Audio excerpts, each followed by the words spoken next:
구름처럼 물처럼 세상을 떠도는 수행자. 불가에서는 운수납자라 부릅니다. 출가라는 것은 절집에 들어가는 게 종착역이 아닌 거죠. 다시 나와야 되는 거죠. 세상 속으로 나오는 거죠. 운수납자의 길을 가던 한 스님이 어느 산기슭에 터를 잡고 새들과 친구가 됐습니다. 새들은 베풀면 금방 친구가 됩니다. 기분 좋은 것은 새들이 나를 신뢰한다는 거. 내가 여기 숲에 들어와서 살기 참 잘했다. 오늘도 스님 마음에 새가 날아듭니다.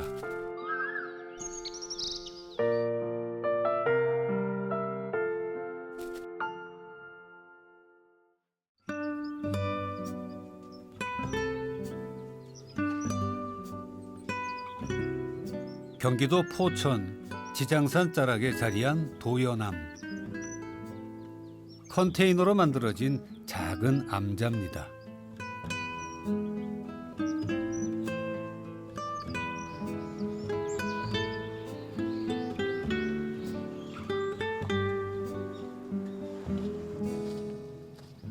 도연 스님은 20여 년 전부터 홀로 도연암을 지키고 있는데요.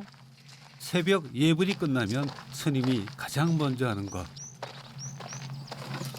이제 먹이를 주니까 새들이 와서 똥 싸고 먹이 줘야 되는 거지. 새들의 아침을 챙기는 일이죠. 하루 한 번 새들이 좋아하는 잡곡과 땅콩을 갈아서 마당 곳곳에 놓아줍니다. 한 10군데 되죠. 새들이 한 군데다 주면 그 새가 모이는 곳에 매라든가 고양이가 모이게 돼 있어요. 그럼 고양이 나타나면 딴 데 가서 또 먹어야 되니까 여러 군데다 주는 거죠. 아이고, 감을 많이 먹었네.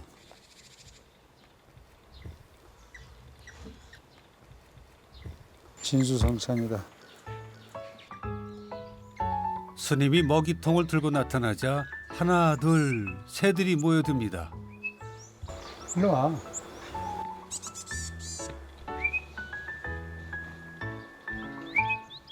갸우뚱하는 모습이 뭐라고 말하는 것 같죠? 오래 살으니까 쟤네들이 뭐라 그러지 대충 감이 와요. 빨리 비키라는 거예요. 먹겠다고.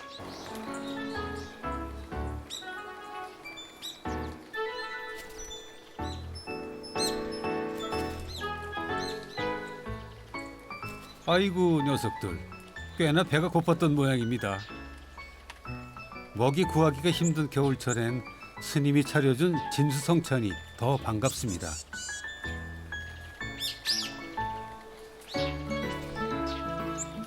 사람 그림자만 비춰도 도망가는 겁 많은 산새들이건만 스님과는 거리낌이 없죠? 맛있어? 뺏겼다. 말귀로 좀 알아듣나요? 안 듣잖아. 다 쳐다보잖아, 얼굴을. 딴 사람이 오면 이렇게 안 하지. 먹고는 가는데 앉아서 먹잖아. 그러니까 앉아서 먹는다는 것은 내가 안전하다는 거잖아요. 언어는 달라도 눈빛으로 마음으로 통하는 사이랍니다. 아이고 이쁘라, 아이고 이쁘라, 이쁘라, 아이고 이쁘라. 쟤는 저렇게 거꾸로 매달립니다, 항상. 나무도 거꾸로 타고. 뭐냐, 병해. 그렇지. 아이고 잘한다. 나도 걔들을 알아볼 수 있고, 눈빛으로. 걔들도 나를 알아보는데 뭐 도반이죠, 뭐 새도반. 유일하게 이야기를 할 수 있는, 아침에 유일하게 이야기를 할 수 있는 대상이니까 도반이나 다름없는 거죠. 가족 같죠, 가족. 봄, 여름, 가을, 겨울 도연암에서 함께 살아가는 새는 100여 종이 되는데요. 자, 그렇다면 이곳의 터줏대감은 누굴까요? 스님과 가장 먼저 친구가 됐다는 이 녀석 곤줄박입니다. 연두빛의 깃털을 가진 박새도 있고요. 거꾸로 나무 타기의 1인자 동고비. 구멍을 뚫는 데는 이 녀석을 당할 자가 없죠. 쇠딱따구리 그리고 오색 딱따구리까지 모두 스님의 오랜 친구들입니다.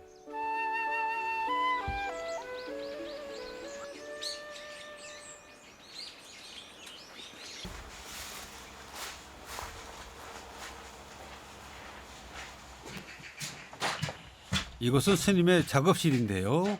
이야, 이건 뭐 거의 목공소에나 볼 수 있는 풍경입니다. 무엇이든 뚝딱 만들어내는 스님은 만능 제주꾼이라는 별명도 얻었습니다.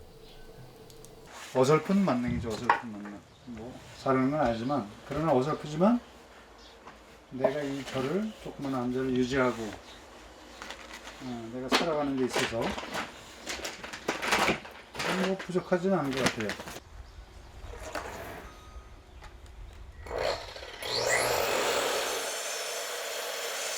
스님은 오랫동안 인공 새집을 만들어 왔습니다. 이 둥지 상자는 봄에는 천적을 피해 새들이 번식을 하고 겨울에는 추위를 피해 따뜻하게 지내는 새들의 보금자리죠.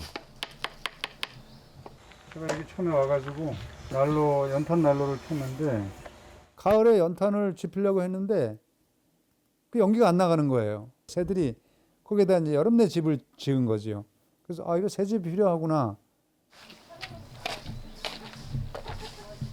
처음에는 마을에서 구해온 짜투리 나무로 만들어서 조금 어설펐지만 점점 실력이 늘었고 이제는 전문가가 다 됐습니다.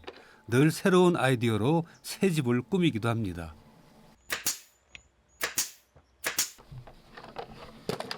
거의 완성이 됐는데 괜찮아요? 제가 이제 새둥지 만들고 그러면 뭐 스님 뭐 이런 거 하냐고 그래요. 그러면 그럼 내가 뭘 하면 좋을까? 아니 뭐 연보라고 그거 다 했어. 그럼 또 뭐 하면 좋을까? 연보라고 마당 서는 것만 수행이 아니라 다 목탁 소리예요. 이게. 스님들은 뭘 하든 그 하시는 게 다 연불이고 목탁이지. 꼭 법당에는 목탁만 쳐야 목탁은 아니거든요. 나무를 깎고 다듬는 것 또한 스님에게는 수행입니다. 겉모습보다는 그 안에 담긴 마음가짐이 중요한 법이니까요.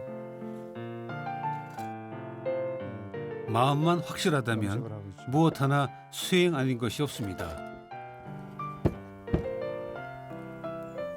미술을 전공한 사람 같이 좀 만든 것 같지 않습니까? 그러니까 미술을 공부한 사람들이 와서 보고 참 좋아해요. 어떻게 이런 생각을 했느냐.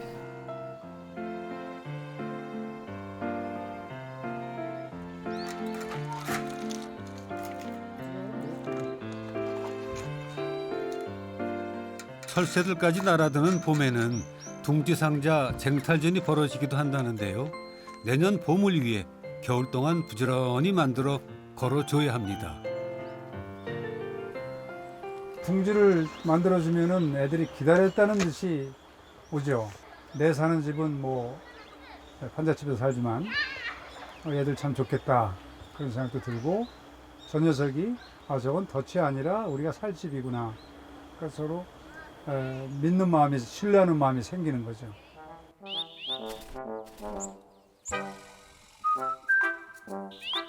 20g도 채 되지 않는 작디 작은 생명체와 서로 신뢰하며 살아간다는 것. 참 멋지고도 경이로운 일입니다.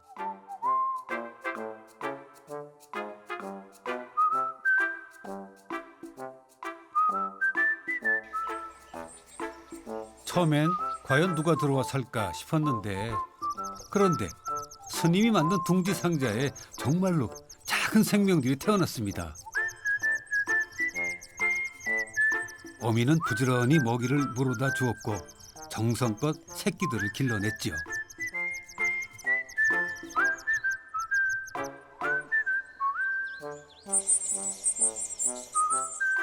스님이 만든 인공 둥지가 덫이 아니라 따뜻한 안식처임을 알게 된 새들. 그렇게 새들은 스님과 친구가 됐습니다.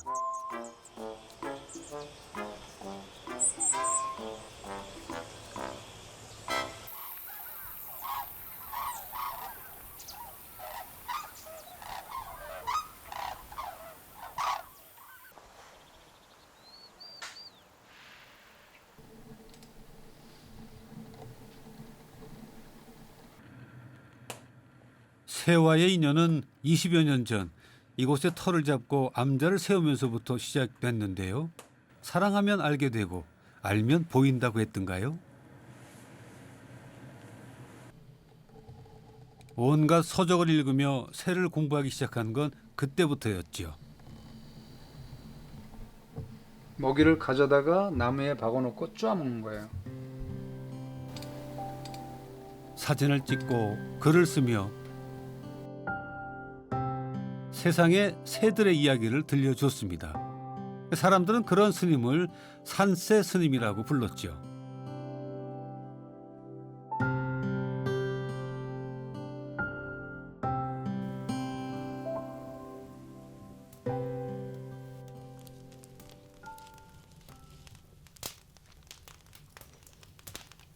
젊은 시절 스스로에게 끊임없이 물었습니다. 과연 나는 누구인가? 그 답을 찾아 출발했습니다. 하지만 여전히 물음은 계속됐고 더 큰 깨달음을 위해 홀로서기를 택했죠.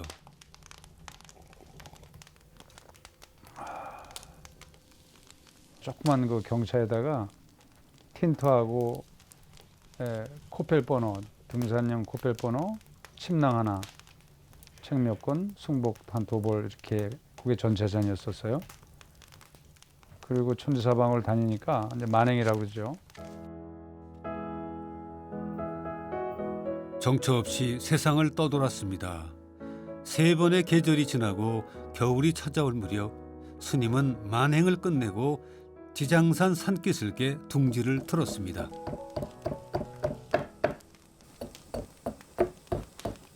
자연에 혼자 있으니 눈과 귀가 열렸습니다.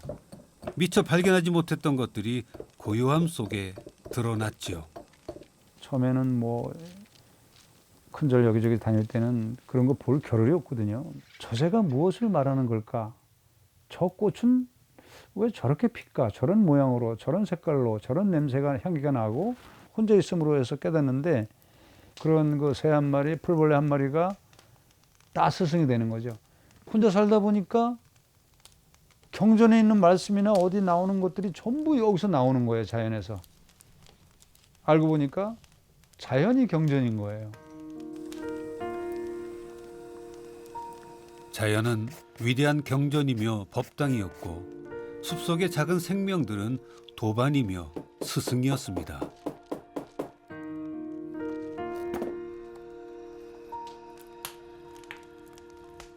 삼라만상, 부처 아닌 게 없다는 옛 노장의 말씀을 자연과 함께 살며 비로소 깨닫게 됐죠.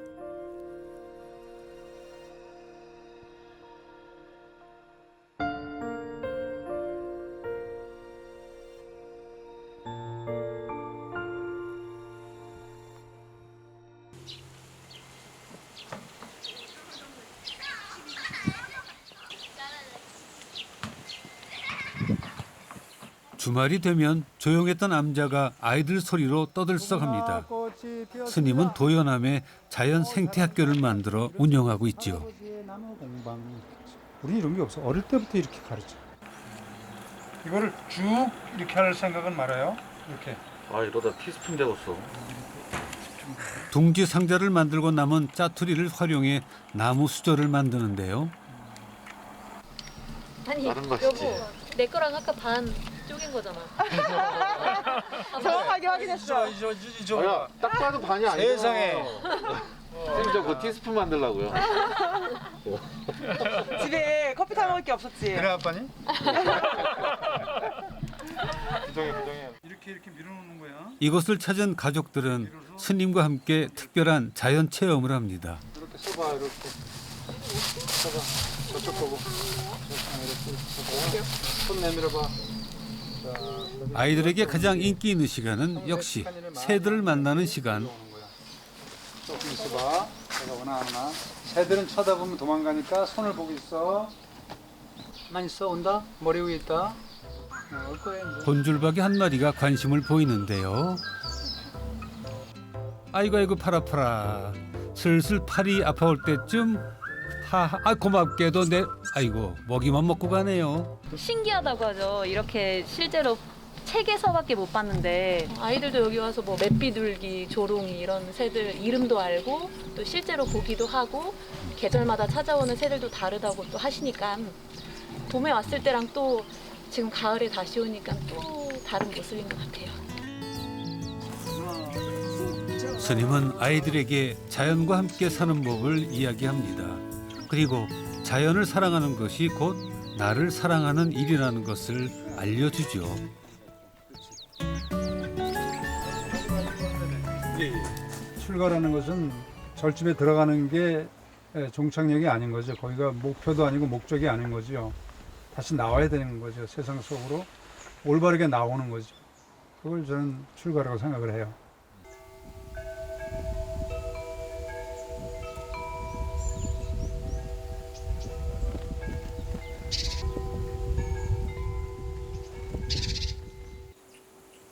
도요남 주변을 맴도는 길냥입니다. 까망아, 배고팠어? 네, 엄마 여기 있어. 일로 와. 안타깝게도 새들의 천적이죠. 그래서 스님은 밥을 챙길 때마다 번뇌에 빠진답니다. 까망아, 윙크, 윙크, 윙크, 윙크. 옳지. 너 새 잡으면 안 돼? 까망이, 새 잡으면 안 돼?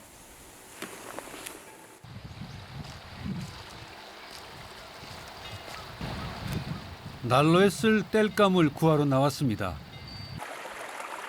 이곳은 새들의 공동 목욕탕이기도 합니다. 하하하하, 쇠박새가 찾아왔군요. 아, 녀석은 목욕하는 모습이 꽤나 야단스럽죠?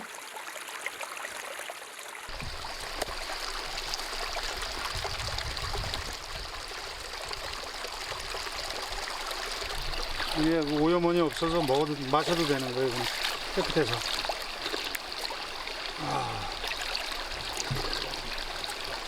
시원하다. 그런데 스님 눈에는 땔감보다 새집 재료가 먼저 눈에 들어옵니다. 이런 거는 이제 딱따구리가 둥지를 지은 흔적이에요. 나무가 쓰러져서 내가 베어놓은 건데, 요거는 이제 가져다가 화목을 할 게 아니라 둥지 상자를 만드는 데 유용하게 쓸 수가 있죠. 쓰러져 있는 나무마다 새들이 다녀간 크고 작은 흔적들이 있습니다. 이제 벌레들이 전부 먹었잖아요. 벌레들이. 그러면 딱따구리들이 와서 전부 쪼아가지고 안에 있는 벌레를 잡아먹은 흔적들.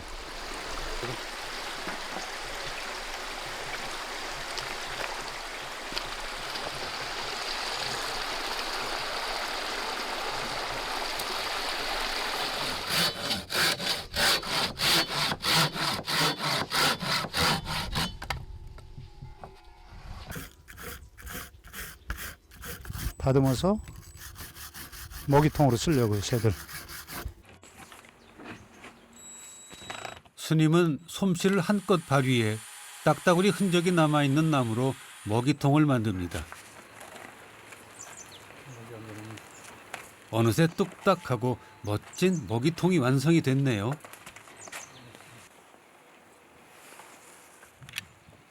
어때요?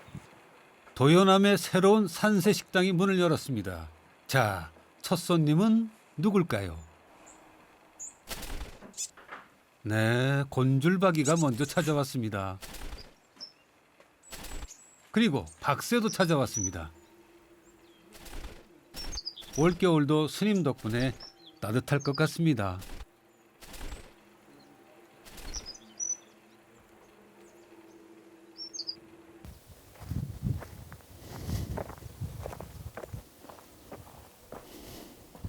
온전히 홀로 되기 위해 들어온 숲에서 새를 만났습니다. 아, 좋다. 손 대신 날개를 택하고 날기 위해 뼛속까지 비운 새. 애써 지은 둥지를 미련 없이 버리고 떠나는 새. 새처럼 살기 위해 오늘도 하나씩 내려놓습니다. 더 늙기 전에 정말 새가 한번 돼보자. 새처럼 돼보자. 너무 삶에 집착하지 말고 비워가면서 꼭 필요한 것만 가지면서 그런 삶이 행복한 삶이 아닐까 그렇게 생각하고 있습니다.